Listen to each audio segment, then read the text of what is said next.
হয় না? আছে না? আছে না? আরো জোরে বলেন না, আছে না? কেন হয়? বাপ উঠে সিদে ধরা খাইলে।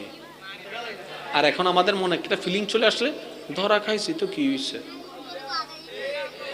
ওয়াইস তোমরা করো, আয়ু আয়ু এদিকে আসো, চুপ, কথা বলিও না, ধরা খাইলে কি হয়েছে, আছে তো। আইনের মানুষগুলোও কিছু করার নাই, অপারক, উপর থেকে ফোন দেয়, শেষ। এই জিনিসটা যতদিন বন্ধ হবে না, আইন আইনের জায়গায় থাকবে, প্রশাসন প্রশাসনের জায়গায় থাকবে, অপরাধ বাড়তে থাকবে, কখনো কমবে না। তাই শ্রদ্ধার সাথে আমি একজন অনুপযুক্ত ছোট্ট মানুষ, অল্প জ্ঞান দিয়ে যেটা বুঝেছি সেটাই আপনাদের সাথে শেয়ার করি। ইসলামের ফর্মুলাটাকে ফলো করে 3টা মাস দেশটাকে একটু পরিচালনা করেন। 3টা মাস।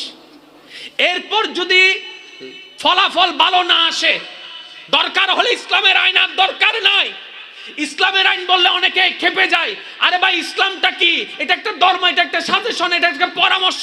শুধু ইসলামের ধর্মের পরামর্শগুলোকে ফলো করে 3টা মাস যদি দেশটাকে পরিচালনা করে দেখেন না, আচ্ছা 10 জায়গায় না হোক, অন্তত 2টা জায়গায় ইসলামের কোন আইনকে একটু অ্যাপ্রোপ্রিয়েট করেন, দেখবেন এই দেশটা সোনার দেশ হয়ে যাবে। সুবহানাল্লাহ। এটার কারণটা কি জানেন? একটু খেয়াল করবেন। এটা কি? মোবাইল। আমার কথা কেউ কষ্ট পাচ্ছেন না তো ভাই? আমি কি কারো পক্ষে, কারো বিপক্ষে না, আমি মনুষ্যত্বের পক্ষে। কারণ আমরা যে পৃথিবীতে আছি, ঝগড়া করেন আর মারামারি করেন, এখানেই থাকতে হবে যতক্ষণ নিঃশ্বাস আছে, ঠিক না? তো একটু কমন সেন্সে আসেন না ভাইয়া, একটু বোঝার চেষ্টা করেন। এটা মোবাইল, যখন নষ্ট হয় আমরা মেকানিকের কাছে নিয়ে যাই, ঠিক না? একবার যখন এটা খুলে ফেলা হয়, আগের কোয়ালিটি। এবার যিনি বানিয়েছেন এই সম্পর্কে ওনার চাইতে ভালো আর কেউ জানে? এটা কিভাবে চালাইলে কতদিন লাস্টিং করবে আপনার আমার চাইতে উনি বেশি ভালো জানে। যিনি আমাদেরকে বানাইছে কে? কিভাবে নিয়ম করলে এই মানুষকে কন্ট্রোল করা যায় ভালো জানেন কে? ওই আল্লাহ জানিয়ে দিয়েছেন যে এটার মাধ্যমে, এটার নামই ধর্ম ইসলাম। তাহলে মানুষ কন্ট্রোল করার জন্য কোন একটা সাজেশনের দরকার, ইসলাম হচ্ছে বেস্ট সাজেশন। তাহলে আপনি দুনিয়াতে দেখেন আইন অনেক আছে, কথা বলেন না। যেমন আমি বলি, সর্বোচ্চ সাজা কি? নমাতের সর্বোচ্চ সাজা কি? মৃত্যুদণ্ড। এটাই তো। আপনারাই বলেন 2000 সালে আর 2022 সালে মৃত্যু খুনের সংখ্যা কি কমছে না বাড়ছে? বরং আমরা এত বেশি অমানুষ হয়ে যাচ্ছি। আগে মানুষ ভুল করতো গোপনে, কেউ যেন না দেখে। এখন তো এমন আমরা বোকার ঘরের বোকা, এমন অমানুষ হয়ে যাচ্ছি, মোবাইলে লাইভে এসে স্বামী স্ত্রীকে কতল করছে, স্ত্রী স্বামীকে কতল করছে, মোবাইলে লাইভ করে একজন আরেকজনকে রাস্তার মধ্যে কুপিয়ে মারছে। কিরে তোর কি ভয় লাগে না? বলে যে ভয় নাই, ভয়টা উঠে গেছে। তাহলে ভয়টা সৃষ্টি করার জন্য আইনকে কঠিন করার দরকার। এইভাবে যদি চলতে থাকে তাহলে জঙ্গলের বাঘ এসে আর মানুষ খেতে হবে না, একটা সময় এই মানুষকে খেয়ে ফেলবে।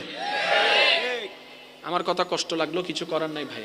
একটু ঠান্ডা মাথায় আপনি নিজেও চিন্তা করে দেখবেন যে এই পৃথিবীর ক্ষতি, এই দুনিয়ার ক্ষতি আমরা নিজেদের ক্ষতি কেউ করছি না, বরং আমরা নিজেদের ক্ষতি করছি। যুবক ভাইরা, আমি কি কারো পক্ষে? একটু জোরে শুনতে চাই। আমি কি কারো বিপক্ষে বলেছি? এবার আসুন, ধর্ম জিনিসটা কি? একটা সাজেশন যেটা আপনাকে নিয়ম বাতায় দিবে। বলেন সুবহানাল্লাহ। এবার আপনার দেহ সুস্থ থাকার জন্য খাবারের দরকার, জোরে বলেন না, খাবারের দরকার। এবার এই দেহের সাথে একটা রিলেটিভ হচ্ছে ডাক্তার। দেহের বিষয়টার সাথে সম্পর্ক কার? ডাক্তার। এবার আপনার রোগী, আমরা যখন অসুস্থ হয় ডাক্তারের কাছে যাই না? ডাক্তার আমাদেরকে কি দেয়? পরামর্শ দেয়, এভাবে করবেন, এভাবে করবেন না, এভাবে চলবেন, এভাবে চলবেন না। যেমন অনেক এখানে আছে, আমাদেরকে বলে, ডাক্তাররা বলেছে গরু গোস্ত হাইও হই দিব হন্য, গরুর গোস্ত, সিগারেট, সকালবেলা উঠে একটু, আমি বলবো কেন, আপনারা বলেন না, সকালবেলা উঠে একটু ভোরে ঘুম থেকে উঠার, রাত্রে একটু তাড়াতাড়ি ঘুমানোর,